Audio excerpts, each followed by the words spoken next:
नमस्कार मित्रों, मैं मोनिका पाल।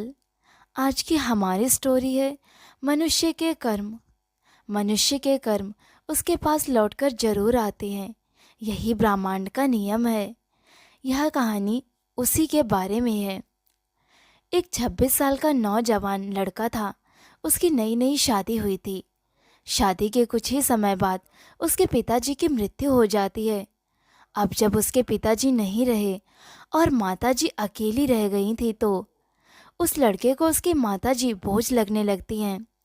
वह लड़का अपनी माता को एक वृद्धाश्रम में भेज देता है। वो लड़का बीच बीच में कई बार वृद्धाश्रम में जाता और अपनी माँ की खबर लेता और कुछ अंतर पूछ लेता कि वहाँ माँ ठीक तो है ना। कुछ समय के बाद वृद्धाश्रम से कॉल आता है कि उसकी माता की तबीयत बहुत ज़्यादा खराब है, तो उसे देखने के लिए आ जाओ। वो लड़का अपनी माता की तबीयत देखने के लिए वृद्धाश्रम में पहुंचता है। वो वहां पर जाके देखता है कि उसकी माँ की तबीयत काफ़ी ज़्यादा खराब है। डॉक्टर ने भी उन्हें बोल दिया था कि अब उसकी माँ ज़्यादा दिन तक नहीं जी पाएंगी। अब जब उसे पता है कि मेरी माँ अब ज़्यादा दिन तक नहीं जी पाएंगी, तब वो अपनी माँ से पूछने लगता है कि माँ, आप मुझे बताइए कि आपकी आखिरी इच्छा क्या है। उसकी माँ उसे कहती हैं कि बेटा, मेरी आखिरी इच्छा यह है कि तुम इस वृद्धाश्रम में एक फैन लगवा दो, क्योंकि यहाँ पर बहुत ज़्यादा गर्मी लग रही है।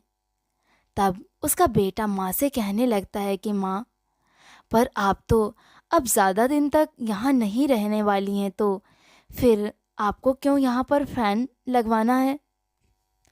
तब उसकी माता उसे बताती हैं कि बेटा, मैंने तो जैसे तैसे करके इतनी गर्मी में भी यहाँ पर अपना जीवन व्यतीत कर लिया है, किंतु जब तुझे तेरे बच्चे वृद्धाश्रम में भेजेंगे तब तू इस गर्मी को नहीं सह पाएगा, और मैं नहीं चाहती हूँ कि मेरा बच्चा दुखी हो।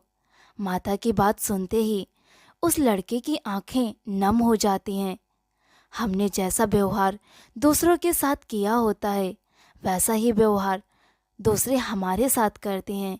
जैसा व्यवहार आप अपने माता पिता के साथ करते हैं, वैसा ही व्यवहार आपके बच्चे आपके साथ करेंगे। हमारे किए हुए कर्म हमारे पास लौट के जरूर आते हैं। यही इस ब्रह्मांड का नियम है। आखिर मनुष्य को उसके कर्म ही काम आते हैं। जिसने अच्छा कर्म किया होता है उसके साथ अच्छा होता है, और बुरे कर्म करने वाले लोगों के साथ बुरा होता है। इसलिए हमें हमेशा अच्छे कर्म ही करने चाहिए ताकि हमारे साथ अच्छा हो।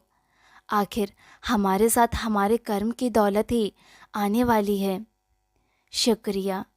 अगर आप लोगों को कहानी पसंद आई है तो इस वीडियो को लाइक ज़रूर करें और शेयर भी करें, और चैनल को सब्सक्राइब करना ना भूलें। Thank you.